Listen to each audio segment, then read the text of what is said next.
So இன்னைக்கு என்ன பார்க்க போறோம் அப்படின்னா charging section. Okay, so charging செக்ஷனை பொறுத்தளவு நம்மளுக்கு ஒரு சார்ஜிங் ஏசி கண்டிப்பாக இருக்கும். கரெக்டு தானே? இந்த சார்ஜிங் நம்மளுக்கு வந்து இந்த சார்ஜிங் ஏசியோட தேவை ரெக்கார்ட் போட்டிங்களா சார்? ரெக்கார்ட் போட்டிங்களா sir? Sorry sir. Thanks sir. நினைக்கிறேன் போட்டேன். Okay sir. ஸோ சார்ஜிங் செக்ஷனோட அவசியம் என்னங்க அப்படிங்கிறது நம்ம ஃபர்ஸ்ட்டு தெரிஞ்சுக்கணும். Okay okay sir. இப்போ உதாரணத்துக்கு இப்போ நம்ம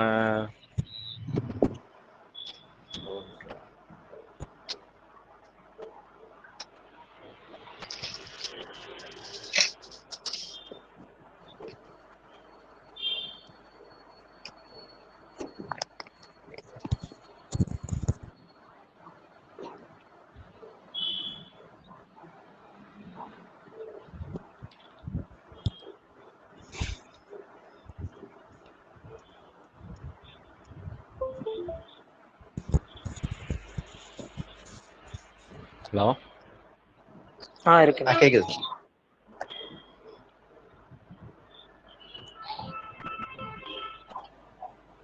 ஸோ இது ஒரு பேட்டரி இருக்குன்னு வச்சுக்கோங்க. ஓகே, இது ப்ளஸ் லைனு, இது மைனஸ் லைன். ஸோ இதுக்கு சப்ளை லைன்லேருந்து ஒரு 5 வோல்ட் கொடுக்குறோன்னு வச்சுக்கோங்களேன். கொடுக்கும்போது இந்த பேட்டரி சார்ஜ் ஆகும். அப்படி கொடுத்தாலும் சார்ஜ் ஆகும். சார்ஜ் ஆகுமா ஆகாதா? கண்டிப்பாக ஆகும். ஓகே, ஆனால் இப்போ நம்ம பூஸ்டர்லாம் அடிக்கிறோம் அப்படி தானே? பூஸ்ட் பண்ணி அடிக்கிறோம். ஆமாம் சார், டைரெக்டாக கொடுக்குறோம். டைரெக்டாக கொடுக்குறோம், சார்ஜ் ஏற தான் செய்யுது. அப்போ எதுக்கு இந்த சார்ஜிங் ஏசியோட தேவை நமக்கு இருக்கு?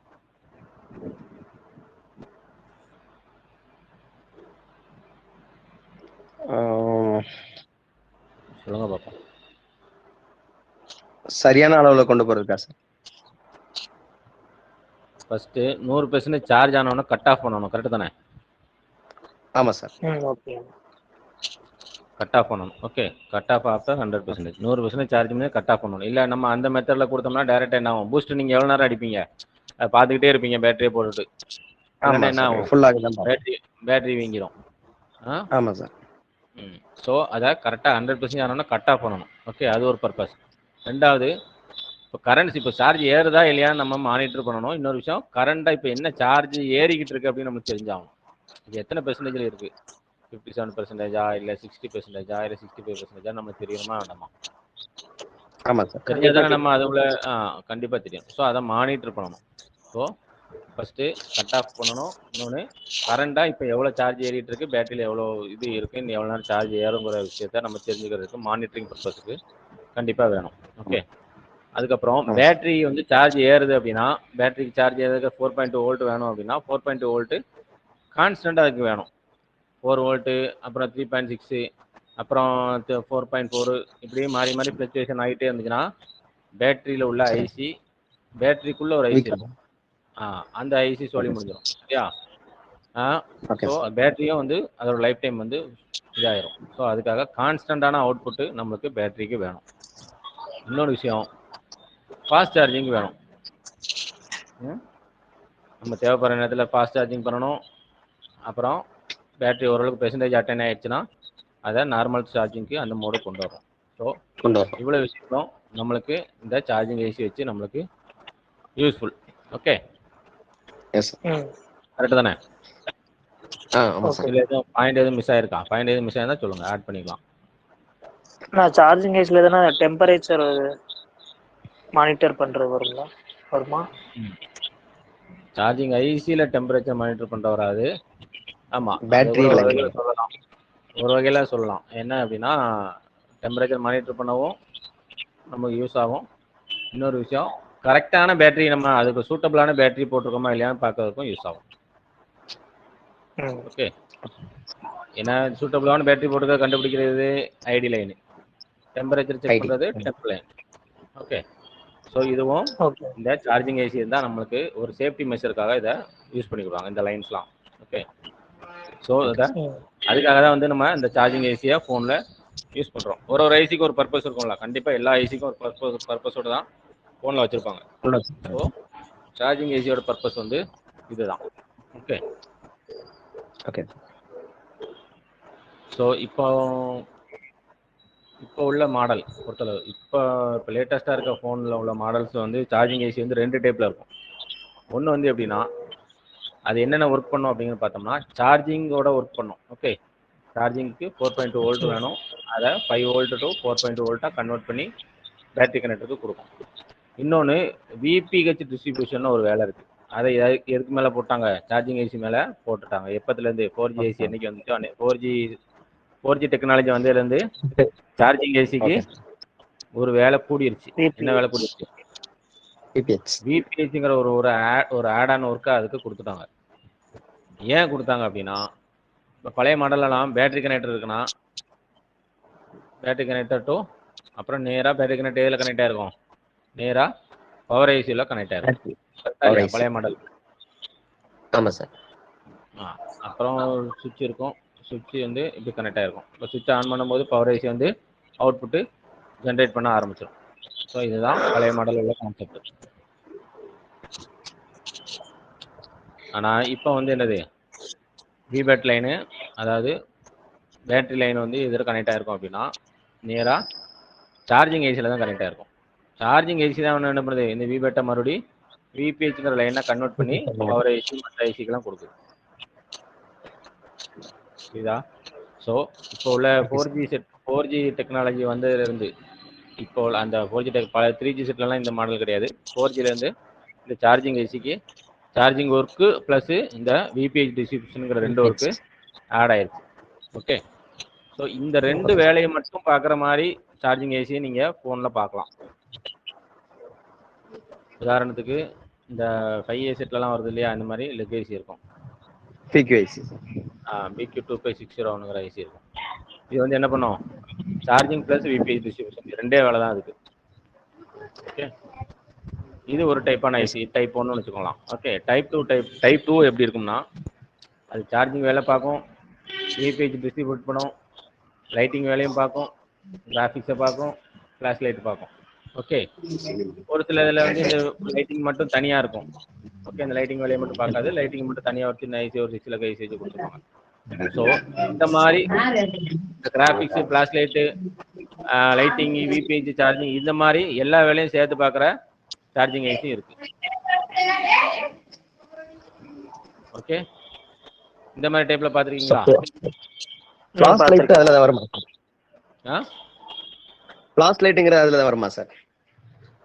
அதான் ஃப்ளாஷ் லைட் அதில் வர இருக்கு, தனியாக உள்ளது இருக்கும். இது வந்து இதில் வந்து ஒரு சில விஷயங்கள் ஆட் ஆகும். புரியுதா? ஒரு சில இதில் வந்து இந்த 5 வேலையும் பார்க்குற மாதிரி ஒரே ஐசி இருக்கு. ஒரு சில இதில் இந்த 4 வேலையும் பார்க்கும். லைட்டிங் மட்டும் தனியாக ஒரு ஐசி கொடுத்துருப்பாங்க. ஸோ ஆனால் இந்த காம்பினேஷனாக ஒரு 2-3 வேலையை பார்க்குற மாதிரி ஐசி இருக்கும். ஸோ இது வந்து டைப் 2 ஐசி. டைப் 1 வந்து நம்ம இந்த டைப்ல இருக்கும். இதுதான் செகண்டரி பவர் ஐசின்னு சொல்லுவாங்களா சார்? இல்லை இல்லை, இது செகண்டரி பவர் ஐசி கிடையாது. அது நார்மலாக இது சார்ஜிங் ஐசி தான். இதை வந்து PMIன்னு சொல்லுவாங்க. PMI. Okay sir. ஸோ இந்த டைப்லையும் சார்ஜிங் ஐசி, உதாரணத்துக்கு PMI 632ன்னு ஒரு ஐசி இருக்கு, குவால்காமோட 632-902-900. அது வந்து சப் கோடு. ஜென்ரலான கோடு வந்து PMI 632. ஓகே, இது வந்து இந்த எல்லா வேலையும் பார்க்கும், இந்த லைட்டிங் வேலையை மட்டும் பார்க்காது. லைட்டிங் மட்டும் தனியாக ஒரு 6 லெக் ஐசி தான் கொடுத்துருப்பாங்க. அப்புறம் அதுக்கப்புறம் 8953. அப்புறம் MTKல MT 6371P. ஓகே, இந்த ஐசிலாம் வந்து இதில் எல்லா வேலையும் பார்க்கும். 6371P என்ன பண்ணுது, இப்போ நான் மேலே போட்டிருக்க எல்லா வேலையும் அதான் பார்க்கும். ஓகே, இந்த டைப் 2 டைப்பில் உள்ள எல்லா வேலையும் அந்த ஐசி தான் பார்க்கும். ஓகே, ஸோ சார்ஜிங் ஐசி வந்து 2 டைப்பில் இருக்கும், அதை புரிஞ்சுக்கணும். புரியுதா? இதில் எதுவும் டவுட் இருக்கா உங்களுக்கு? இல்லை சார்.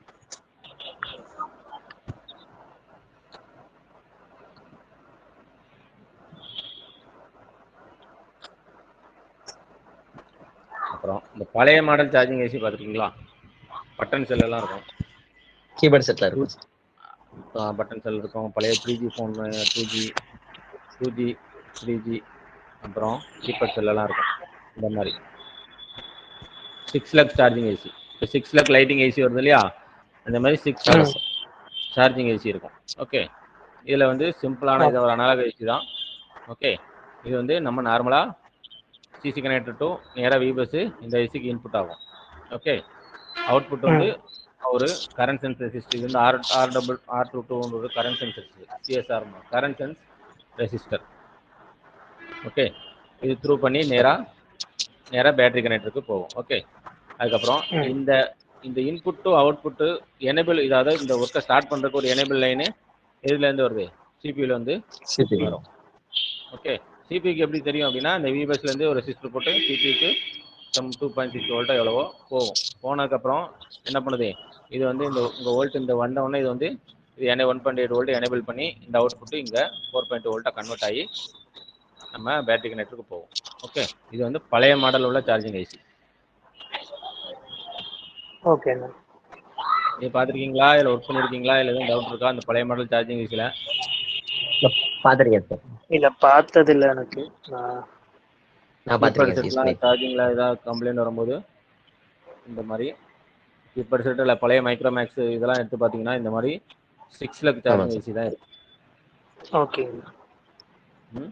ரொம்ப சிம்பிள் தான். நம்ம நார்மலாக 6 லக் லைட்டிங் ஐசி ஒர்க் பண்ணுறோம் இல்லையா, அதே மாதிரி தான். ஒரு எனேபிள் லெவன் வருதான்னு பார்க்கணும், அதுக்கப்புறம் இன்புட் கரெக்டாக இருக்கான்னு பார்க்கணும், அவுட்புட் பார்க்கணும். இந்த ரெண்டே வேலை. ஓகே, ஸோ அப்புறம் வந்து சிஎஸ்ஆர் வந்து கரண்ட் சென்ஸ் ரெசிஸ்டர். பெரும்பாலும் டேமேஜ் ஆகாது. டேமேஜ் ஆச்சுன்னா மாற்றிக்கலாம். ஏதாவது வாட்டர் லாக் இருந்ததுன்னா அதை எடுத்துட்டோம்னா மாற்றிக்கலாம். ஓகே, பழைய மாடல் PT160 ஒரு ஐசி இருக்கு. இதான் அந்த ரெஜிஸ்டர் டைரக்ட் பண்ணக்கூடாதுல சார்? த்ரூ பண்ணக்கூடாது. ஃபியூஸ் மாதிரி தான், ஆனால் டைரக்ட் பண்ணக்கூடாது. இந்த ரெஜிஸ்டரோட வேலை என்ன சார்? அது மட்டும் சொல்லுங்க சார். எனக்கு ஃபியூஸ் மாதிரி தான் சவுண்ட் வருது, செக் பண்ணி பார்த்தா. ரெசிஸ்டரோட வேலை என்ன அப்படின்னா, இப்போ உங்களுக்கு எத்தனை பெர்சன்டேஜ் சார்ஜ் ஏறணும் அப்படின்ற ஒரு கணக்கு இருக்கு. கரெக்டு தானே? Okay sir. பெர்சன்டேஜ் ஏறணும். அப்போ இந்த பேட்டரியில் எத்தனை பெர்சன்டேஜ் சார்ஜ் இருக்குன்னு நம்மளுக்கு மானிட்டர் பண்ணணும். அது ஆல்ரெடி நம்ம பார்த்தோம். அதை மானிட்டர் பண்ணுறதுக்கு என்னன்னா, இந்த கரண்ட் சென்ஸ் ரெசிஸ்டரோட ஹெல்ப்பில் தான் மானிட்டர் பண்ணியிருப்பாங்க. நீங்கள் லேப்டாப்பை எடுத்தாலும் சரி, நீங்கள் ஃபோனை எடுத்தாலும் சரி, எந்த சார்ஜிங் சர்க்யூட் எங்கே இருந்தாலும் சரி, அது கண்டிப்பாக இந்த கரண்ட் சென்ஸ் ரெசிஸ்டர் இருக்கும். ஓகே, இது என்ன பண்ணும் அப்படின்னா, இப்போ கரண்ட் சென்ஸ் ரெசிஸ்டர் வந்து இப்போ இதுக்கு இந்த சைடு இந்த லெஃப்ட் சைடில் வர்றது 4.2 வோல்ட் வருது. ரைட் சைடில் பேட்டரியில் சம் வோல்ட் இருக்கும். கண்டிப்பாக எத்தனை வோல்ட் இருக்கோ அத்தனை வோல்ட் இருக்கும். கரெக்டு தானே? இந்த 2 வோல்ட்டேஜுக்கும் உள்ள ஒரு டிஃப்ரென்ஷியேட் பண்ணி இதில் ஒரு வோல்டேஜ் ட்ராப் வரும். 0.06 0.0 சம்திங் இருக்கும். அந்த வோல்டேஜ் ட்ராப் என்ன பண்ணுவாங்கன்னா, ஒரு ஐசி வந்து என்ன பண்ணுது? மெஷர் பண்ணும். இது வந்து பிஎம்ஐசி மெஷர் பண்ணும், இந்த பழைய கீபேடு. ஓகே, இது மெஷர் பண்ணி இந்த ட்ராப் இதில் ட்ராப் ஆகிற வோல்டேஜ் இருக்கு இல்லையா, இந்த ட்ராப் ஆகிற வோல்டேஜ் வேரி ஆகிட்டே இருக்கும். எப்படி வேரி ஆகுதுன்னா, இந்த சைடு இருக்க வோல்டேஜ் 4.2 வோல்ட் கான்ஸ்டன்ட் தான். இந்த சைடு இருக்க வோல்டேஜ் வந்து கான்ஸ்டன்டா இருக்காதுல்ல, உங்களுக்கு சார்ஜ் ஏறிட்டே பேட்டரி கூட கூடும். ஆமாம் சார். அப்போ இந்த வேரியேஷன் நடந்துக்கிட்டே இருக்கும். இந்த உங்கள் ட்ராப் ஆகிற வோல்டேஜில் வேரியேஷன் நடந்துகிட்டே இருக்கும். அந்த வேரியேஷனை பொறுத்து தான் என்ன பண்ணுது, இது எவ்வளோ வோல்டேஜ் சார்ஜ் ஆகிருக்குங்கிறத சிபியூ வந்து என்ன பண்ணுது? கனெக்ட் பண்ணி நம்மளுக்கு டிஸ்பிளேல காட்டுது. இந்த செக்ஷனுக்கு பேர் என்ன சொல்லுவாங்க அப்படின்னா, கோயல் கேஜ் செக்ஷன் அப்படின்னு சொல்லுவாங்க. இந்த செக்ஷனுக்கு பேர் என்னது? கோயல் கேஜ் செக்ஷன். ஆனா இப்போ இதுக்கு தனியா ஐசி கொடுத்துருக்காங்களா சார்? Fuel gauge IC